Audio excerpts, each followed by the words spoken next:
이번 강의에서는 참조에 의한 호출, 콜 바이 레퍼런스에 대해서 배워보겠습니다. 앞에 배웠던 강의와 마찬가지로, 예제와 마찬가지로 인스턴스를 하나 생성을 했습니다. 그리고 북점 북넘버를 출력을 했습니다. 아무 값도 설정을 한 게 없기 때문에 생성자에서 북넘버를 다른 값으로 설정하는 코드가 없죠. 그렇기 때문에 출력을 해보면 0이 출력이 되는 것을 보실 수 있습니다. 그리고 마찬가지 generate booknumber라는 스태틱 메소드를 클래스 메소드라고도 하죠. 이 메소드를 호출을 하는데 이때 int나 float, 문자열과 같은 어떤 값을 넘겨주는 것이 아니라 지금 참조 변수를 넘겨주고 있습니다. 이 인스턴스라고도 하고 참조 변수라고도 하는 것이 결국 해당 참조 변수에는 주소가 들어가 있죠. 그러면 이 참조 변수를 넘겨주는 것은 결국 주소를 넘겨주는 것입니다. 그래서 받을 때도 보면 이 int booknumber가 아니고 이 참조 변수의 타입인 ex12 book 타입의 참조 변수 book, 이 book이라는 변수로 받게 되는 거죠. 그러면 이것도 마찬가지로 ex12 book의 이 book이라는 참조 변수를 저장하는 코드이긴 하지만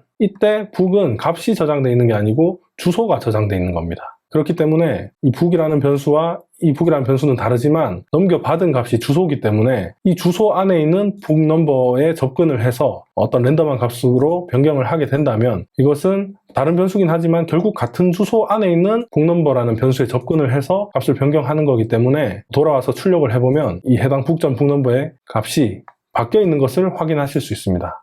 다시 한번 설명을 드리자면 이 기본 값, 그러니까 기본 타입, int, float, double, 캐릭터 이런 기본 타입의 값이 아니라 지금 참조형이죠. 클래스를 이용해서 만든 참조형 같은 경우는 이 변수가 값이 아니라 주소가 들어가 있는, 주소를 저장하고 있는 참조 변수죠. 참조 변수이기 때문에 이 값을 넘겨줬다는 것이 결국 값이 아니라 주소가 넘어가게 되는 겁니다. 그래서 주소를 받았고 이 변수와 이 참조 변수는 서로 다른 변수긴 하지만 이름은 상관없습니다. 이거 다르게 이렇게 바꿔도 상관없습니다.